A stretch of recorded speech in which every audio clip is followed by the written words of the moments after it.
So everybody, let me try and continue. I'm going to do something that's probably considered not to protocol standards for YouTube viewership. I'm going to release this all the same night, most likely, possibly. Let me see how I feel. This sinus infection's still kicking my butt, but trying to remember where I left off exactly in my previous video. But that lady on the channel that shared her story, I thought was really, really courageous. So what I'm going to do is continue to, man, it's like, I wish I had editing skills.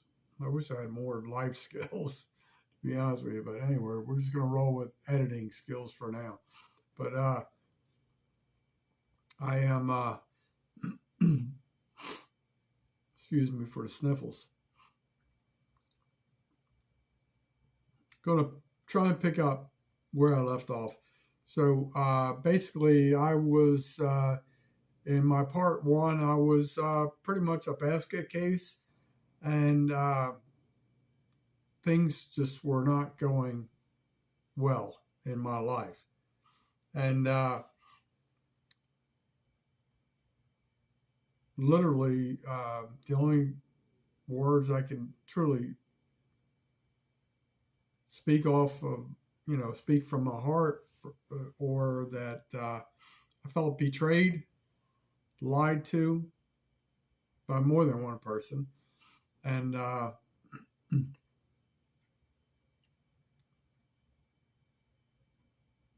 extremely misled. I had, so when I talk to you about the binder, I probably should sound a little more intellectually smart, but I've worked on business plans for years. That was back then.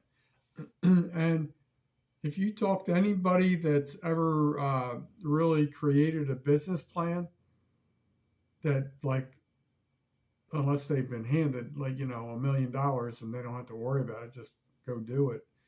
Daddy or Uncle Louie takes care of you. You don't have to worry about a business plan. Just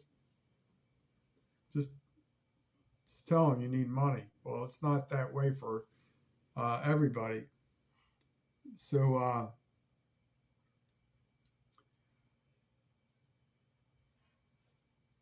lot of people will tell you when you create a business plan, you're probably going to change it like multiple times, like 100 times. And I did that. So I had that business plan, and it did change multiple times. It literally would change almost every week. Because when I went with the SBDC guy, I for some reason, I couldn't remember that exact title, Small Business Development Council, the representative from that agency, like the spreadsheets would change week to week. And it was because I was like, I wanted to be so freaking detailed that, like, there's no way anybody could deny me. The only one obstacle that was I knew was hurting me was my assets. And my credit score at that time was pretty good. And I'd say like 750-ish, guessing. Actually, let me think about that. Might not have been that high quite yet, but it was around that range. And I think it was, actually, now I think about it, I think it was like 720, 725, something like that. But anyway, and they have changed the credit score system, a couple times. So I don't even remember at that point in time where I was. But when I say that where I was, like as far as the high end of your credit score versus the low end. So let me try and get back on track, because I'm extremely bothered by this topic, but I feel it's important to share. So yeah, I got dragged through the mud so freaking bad. It was so bad, and I realized when I was telling my story, there was actually a period of time uh, where when I actually did end up having, this is crazy. This is what cracks me up about creditors. I'm just trying to be honest with you. They When I defaulted after that Hurricane Irma incident, people came after me. When I say people, that company came after me, trying to tell me that I needed to pay like thousands of dollars, whatever it was, because I had been on a hardship program and this, that, and the other thing, and I'm like, are you people like literally that freaking stupid? That I just told you what I went through. Category 5 hurricane. It's documented nationally and through federal agencies, and you're trying to tell me if I couldn't make the first payment, which was extremely less. I don't even remember the percentage, but I'm trying to remember what it was. It was like $150 or less at that current time, because I was really concerned about, food, gas. I ended up relocating to this current region. Ironically, I was actually in Milton / Navarre area when I evacuated then, and so that's how I found out about this area. But they were trying to tell me they were going to charge me off or this, that, and the other thing if I didn't come up with like $2,000 or whatever the amount was. It was something really crazy. So I'm like, well, just think about what you said, because that's pretty damn stupid. If I couldn't make the 150 or whatever, I know it was less than 150, but whatever it is, I'm going to hit the high end of the spectrum. Then how the hell do you think I'm going to make the 2,000? And then it was crazy. Here's another thing I need to share, because where I was getting paid at my employer, we were paid Monday through Sunday. Monday through Sunday. So keep that in mind. Hopefully this will help other people out in the future, just having a little bit of knowledge. And when I eventually applied for emergency assistance that takes forever, pay compensation or whatever, they void the first week. So you're like SOL the first week. So then the second week, this was talking Hurricane Irma now. So the way the state of Florida works is their pay period goes through Sunday through Saturday. So if even though what your pay period is by your employer, if it doesn't coincide with the state of Florida, then you have a severe chance of being SOL, like I was, because I was able to go through all this stuff, and all these phone things after the hurricane, and they were telling me, oh yeah, you should apply, you should get X amount of dollars, blah blah blah. I think it was like, don't quote me on it, I was like $289 a week, even though it was less than my income, my regular income, that they ended up denying me because of the percentage was changed and differed due to their starting work week and the actual work week that I worked for at my employer. So keep that in mind. So if you ever own a business and you want to be like a really good business owner and you want to help out your employees ever that could potentially be in a crisis, I suggest you coincide with the uh, Florida laws. You know, starting the work week and ending of the work week, because I ended up getting denied on compensation, even though like I knew I was due compensation, but it just it's all it's just red tape, just BS, you know. But so let me try and get back to. Let me try. I just found out where the time is located, so I get 10 minutes. I probably got about 20 minutes left to talk. So, um, have I ever thought about self termination? Is probably what you're asking yourselves. And yes, I have. And based on all the stuff I told you, you know, in a Reader's Digest version previously, yes, I have thought about that. I try and be strong and fight that thing, but it's what people don't realize. Like normal people who live normal lives, bad shit does happen to people that aren't really bad people. It just happens, you know what I mean? It is what it is. It's you're a product of your environment that you've grown up in.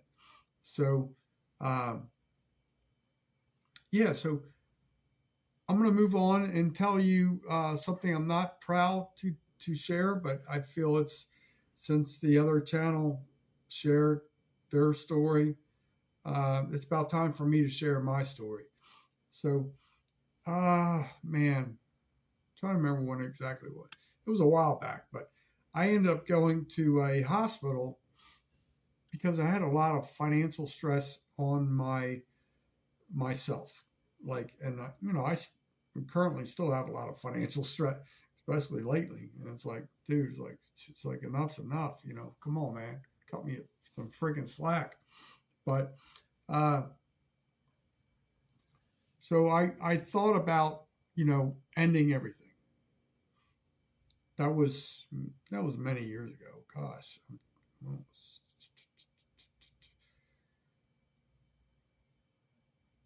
7, 8 years ago. I'm trying to remember exactly what the year Irma was, but so it was probably a little after that. So it was crazy. That account that I was telling you about kept getting, it kept being sold to different companies. So finally, one company was like, no, they're going to hold on to this and put my nuggets to the fire. And this was a crazy, like, I know I'm bouncing all over the road here, but I want to share as detailed as possible. So one day at the end of the road where I am selling fishing tackle, um, a guy shows up, looked like a bounty hunter, and had a badge across his chest, and he apparently had gone to my residence where I was living in Fort Myers and was banging on doors over there. And the one lady on the other side, well, a lot of times he sets up at the end of the road here selling fishing tackle on weekends. So everybody at the house, there's basically three apartments there. I lived on one side. Everybody thought that I was wanted for some ungodly crime, and it was just a civil servant. Civil, and it's different in different states and whatnot, but um, it was just a dude serving me a civil paperwork. So I'm at the end of the road selling fishing tackle, actually having a pretty good day, you know, and trying to recover from my financial depression. And dude comes up and asks me, "Are you so and so?" Blah blah blah blah blah blah blah. Serves me the paperwork and all this, and so then I had to explain that to my neighbors and my landlord, and then so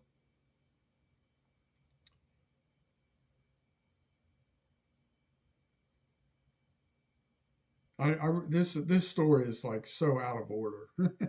I am so sorry. I'm just like, I'm so depressed rethinking the situation.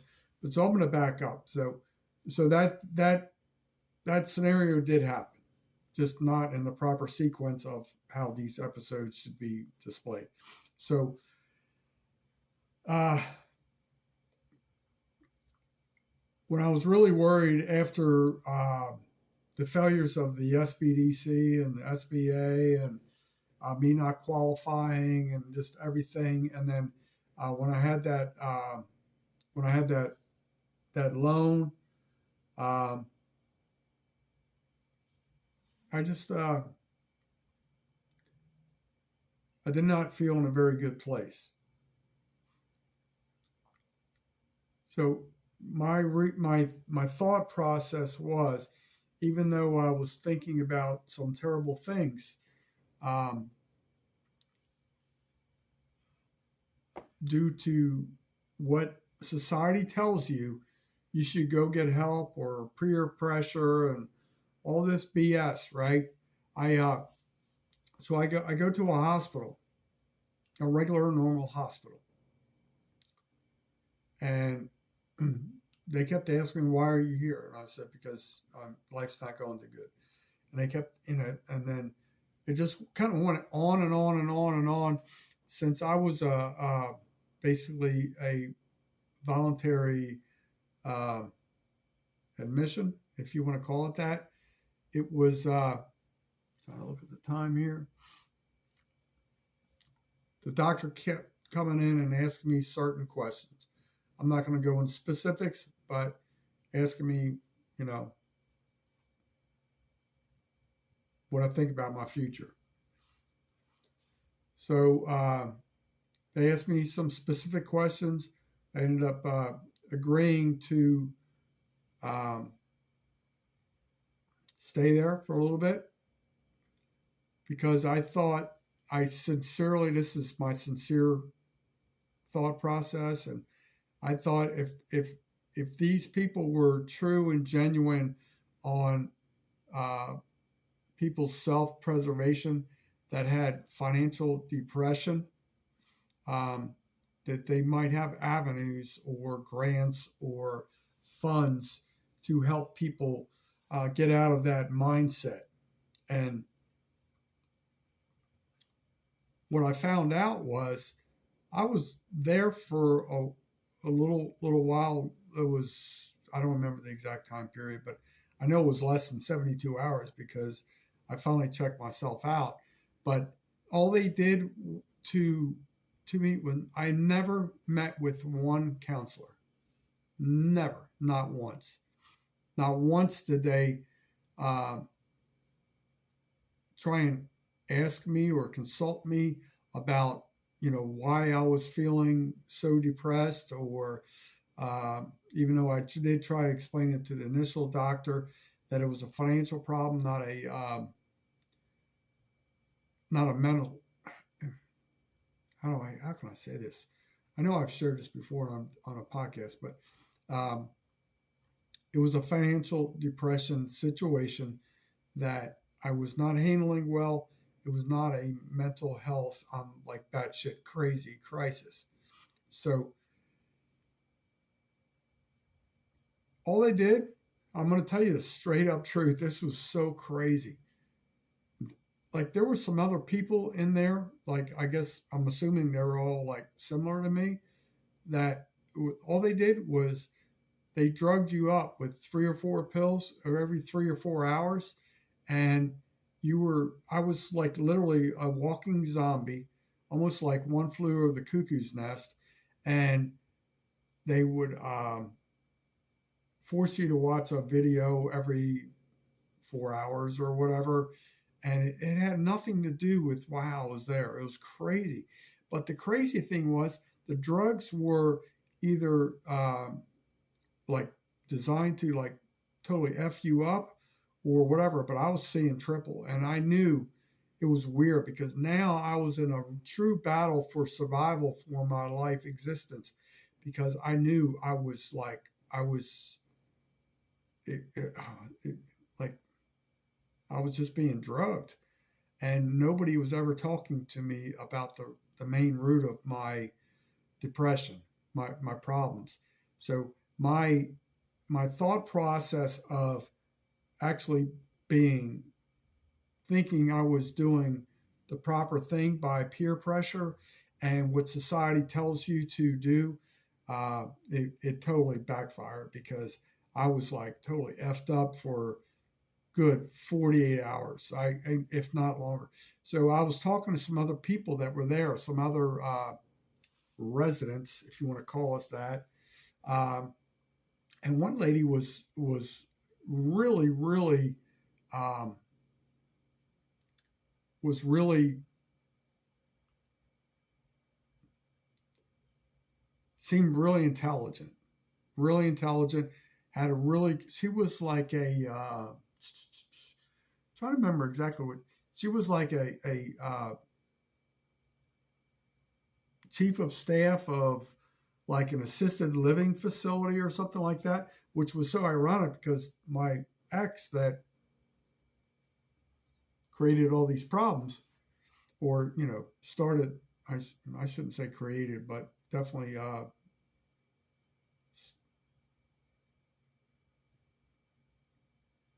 changed my outlook on life.